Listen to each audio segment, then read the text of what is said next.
Hello everyone, welcome to this English lesson. Today we are going to learn about infinitive phrases. This topic is very useful in writing and speaking English correctly. In this video we are going to focus on three important things: what infinitive phrases are, how they function, and their use in communication. We will also look at different forms of infinitives, how they work in sentences, common verbs followed by infinitives, and end with some short and fun quizzes. Let's get started. Now, let's understand what an infinitive is.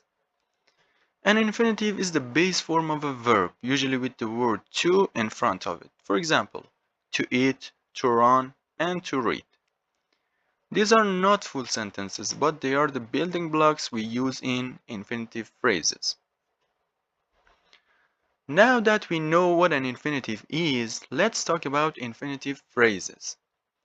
An infinitive phrase starts with an infinitive that's to plus base verb and includes other words like modifiers or objects that add more detail. For example, to eat is just an infinitive, but to eat pizza is an infinitive phrase because we've added the object pizza. The next example is to run every day. Here, every day tells us more about when the action happens. And the last example is to read a book before bed. In this sentence, we have both an object and a modifier. So remember, an infinitive phrase is more than just to plus verb. It includes extra words that complete its meaning. These phrases can act as different parts of a speech in a sentence.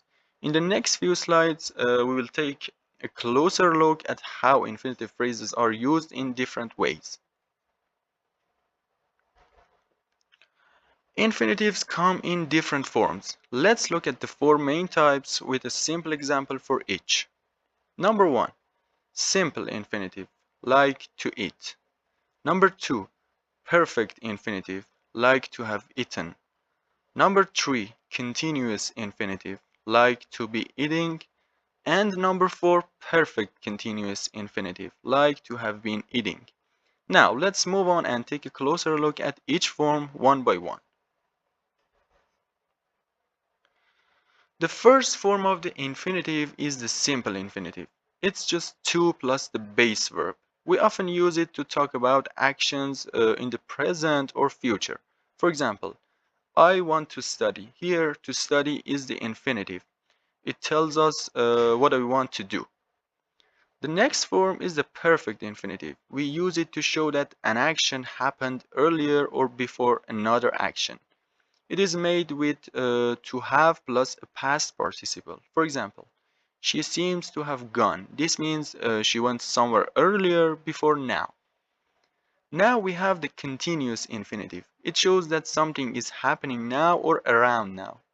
It uses to be plus the ing form of the verb. For example, he appears to be working. This means we think he is working at the moment. And the last form is the perfect continuous infinitive. It describes an action that started in the past and continued for a while. It is formed with to have been plus the ing form of the verb. For example, they claim to have been studying. This means they were studying over a period of time in the past. Now, let's look at what these phrases mean when they are used in real sentences. Infinitive phrases aren't just grammar forms, they also add meaning to your sentences. They can show why something is done, what someone intends, the reason for an action, or even the result of it. Let's look at each use one by one. The first one is purpose. This tells us why something is done. For example, she studied hard to pass the exam. Here, to pass the exam shows the purpose of her studying. The next one is intention. This shows what someone plans to do. For example, he plans to travel next year.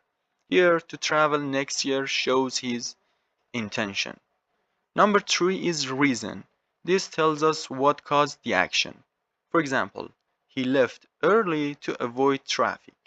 To avoid traffic shows the reason he left.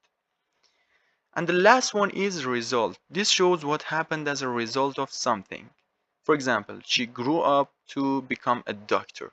To become a doctor shows the result of growing up. As you can see, infinitive phrases can express different kinds of meaning depending on how they are used in a sentence. Now, let's talk about how infinitive phrases function in sentences. The first function is as a noun. Infinitives can be the subject or the object of a sentence. For example, to travel is fun. Here, to travel is the subject. In example number 2, she wants to learn. In this case, to learn is the object of wants. Now let's see how infinitives can be used as adjectives. They describe a noun and tell us more about it. For example, I have homework to do. Here, to do gives more information about the homework. Infinitives can also function as adverbs. They usually explain why, how, or when something is done. For example, he practices to improve. Here, to improve tells us why he practices.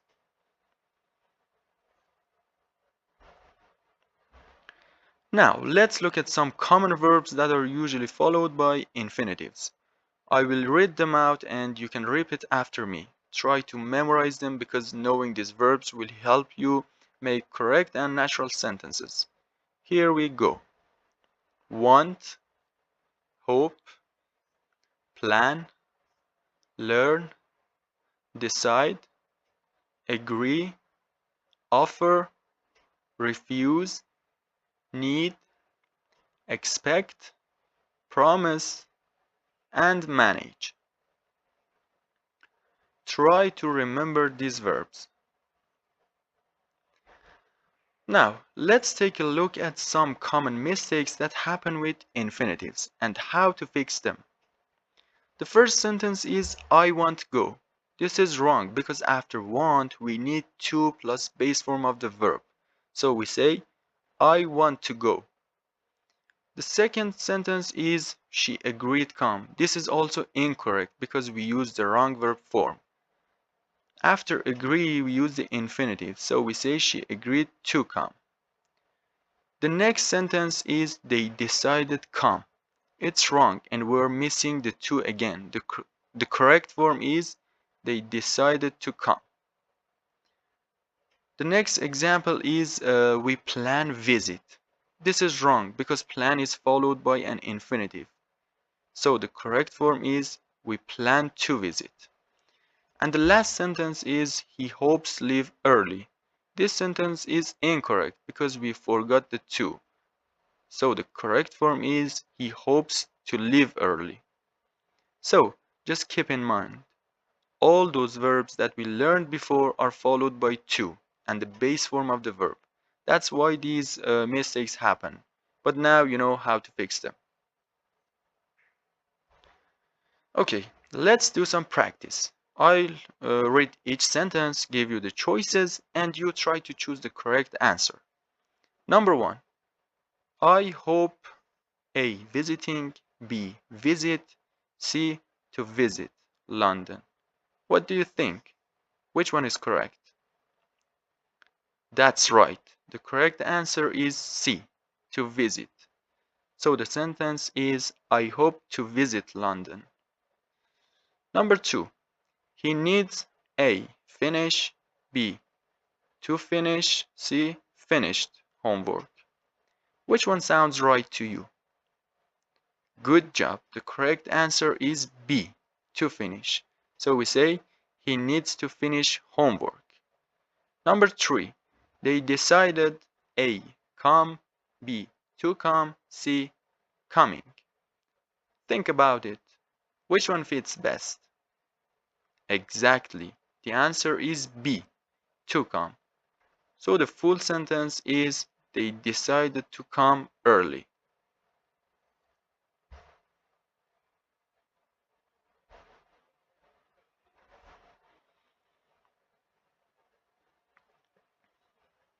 Now it's quiz time. Which sentence is correct? A. She wants going. B. She wants go. C. She wants to go. Which one sounds right? That's right. The correct answer is C. She wants to go. Now let me explain why the other options are wrong. Option A. Going is not correct after wants. We need the infinitive. Option B. Wants go is missing to. So the correct sentence is she wants to go. Because want is always followed by to plus base verb. Now let's quickly review what we have covered in this lesson. As we said, an infinitive is to plus base verb, like to eat or to run. Infinitive phrases can act as nouns, adjectives, or adverbs in a sentence. They help express purpose, intention, reason, or result. We also talked about the four main forms of infinitives and common verbs that take infinitives. You can now use infinitives to make your English clearer and more powerful. Thank you so much for watching this video on infinitive phrases. I hope everything was clear and helpful. If you enjoyed this lesson, please like, share, and subscribe to the channel for more English learning videos. Keep learning, keep practicing, and remember, every small step brings you closer to fluency. You're doing a great job. Stay curious, stay motivated, and I'll see you in the next video.